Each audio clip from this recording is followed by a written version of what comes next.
Welcome to everyone here in this room. I'm very happy to be here to tell you about a very interesting story.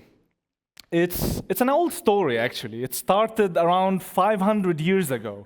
It's a story about a problem that a guy called Galileo Galilei asked. Galileo was a scientist back in Italy in around 1500, and he asked a very simple question. If I have two objects, and I let them fall in a gravitational field, what would happen? Would the two objects fall at the same time? Or would they fall at different rates depending on their mass, the Gewicht of the object? It's a very simple question, right? I mean, we can test it here.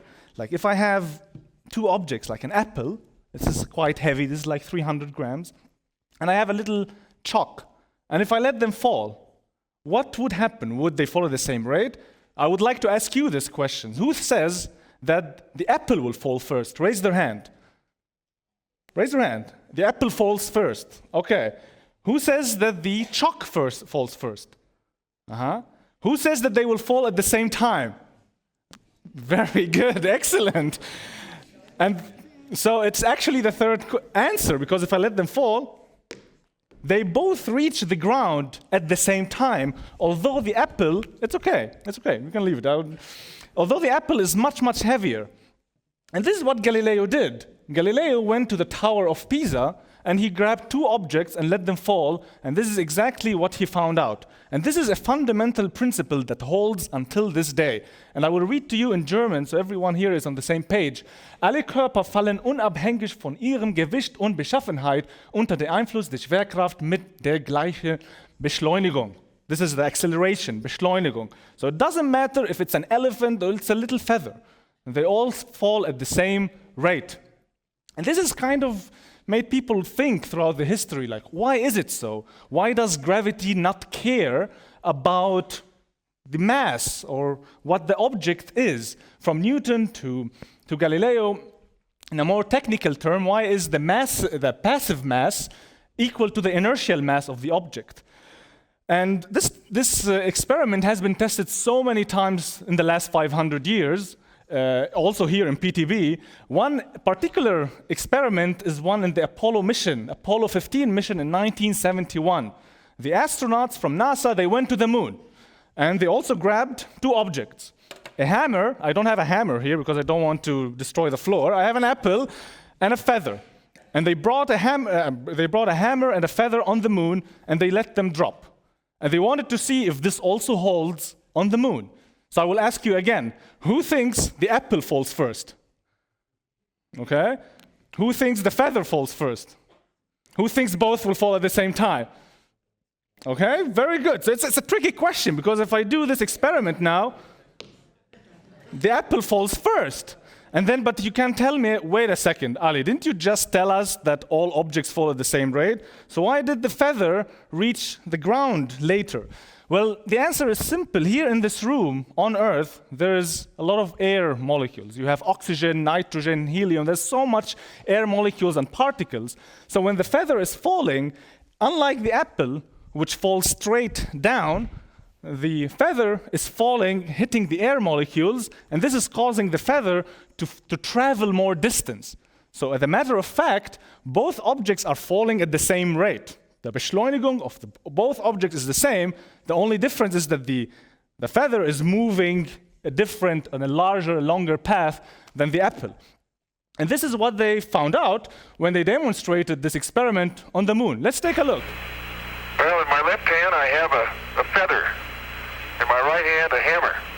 And I guess one of the reasons we got here today was because of a gentleman named Galileo a long time ago, who made a rather significant discovery about falling objects in gravity fields.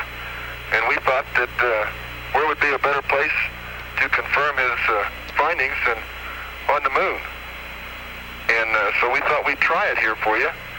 The feather happens to be appropriately a falcon feather for our falcon. And I'll drop the two of them here, and hopefully they'll hit the ground at the same time. How about that? It proves that Mr. Galileo was correct in his findings. So Galileo was correct in his findings. Like if you take away the oxygen and the air in this room, the feather and the apple will fall at the same rate. But now you might ask me the question, like, wait, Ali, why do you care? Like, okay, now we have this principle. This we know for sure. I will repeat it again. Alle Körper fallen unabhängig von ihrem Gewicht und Beschaffenheit unter dem Einfluss der Schwerkraft mit dem gleichen Beschleunigung. But who cares? Well, it's a very important question because today, when we understand gravity, the Gravitation, Schwerkraft, it is based on this man, Albert Einstein, who told us that gravity is a space-time curvature of space-time. And he made a theory called general relativity, or the allgemeine Relativitätstheorie. Probably many of you have heard about it. And this theory is based, so Einstein grabbed Galileo's idea, and of course Newton's idea, and he have kind of a principle called the equivalence principle. It's like the foundations of general relativity. And one of these principles is the universality of free fall. This is what Galileo has taught us, that free fall of objects is the same. This is the universality of free fall. So this means that if one of them, or one of these principles, let's now focus on the first one, is wrong, it means general relativity is also not correct. And why do you care about this? Because today, there are so many open questions in physics. Yes, we're in the 21st century, we know how to measure very tiny objects, but there's still so many questions that we don't know. Big Bang. We don't understand what happened before the Big Bang. We know that there was a Big Bang that created the universe, but we don't understand what happened before. Black holes, schwarze Löcher, they exist, we've seen them, but we don't understand what's happening inside them. Also dark matter, that is causing the galaxies to rotate at a different rate than what Einstein told us. Or dark energy, that the universe is expanding at an accelerating rate. These are all questions that Einstein and his theory cannot explain. And this is why we think that the general theory of relativity is not the final answer. It's kind of like, if you take a look at history, you had Galileo, he made kind of some theories. Newton, comes Einstein afterwards. And with every one of these great scientists, we understood gravity more, but we haven't understood the full story. So we think there's a bigger story. There is a bigger story to gravity. And this is what we want to find out. And so what do we expect? That when I do let two objects fall at the same time, yes, you might think that they are falling at the same rate, but maybe if I zoom in so close, I can find out that the apple maybe is falling a little faster than the feather, like ever so slightly. Like if I give them 1 second, the apple is nanometers or micrometer below the feather. Very small quantity.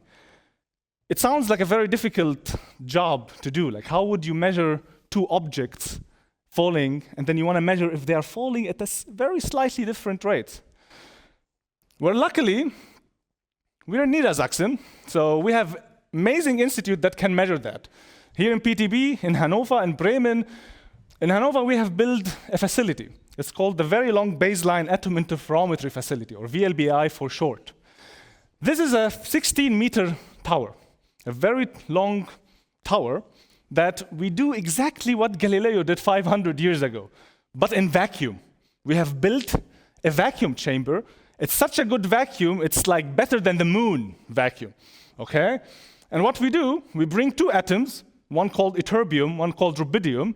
They are of different masses, and we drop them in this 16-meter tower. It's the same exact experiment that Galileo did, but a very much higher precision.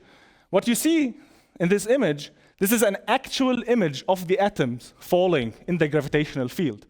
And now what we want to measure is whether the atoms are falling at the same rate or not. It's the same question that we asked 500 years ago, we are still asking today, and that's what we're trying to find out here in Niedersachsen. And yeah, so if you think physics is over, we still have so many questions we don't understand. I think I'm almost out of time, but I just wanted to tell you that this is a very long journey, and this is still a very big question. And I hope I could at least show you a little bit in these 10 minutes that it's a very important question that we still need to solve to understand the universe around us. So thank you very much for your attention, and yeah, thanks you.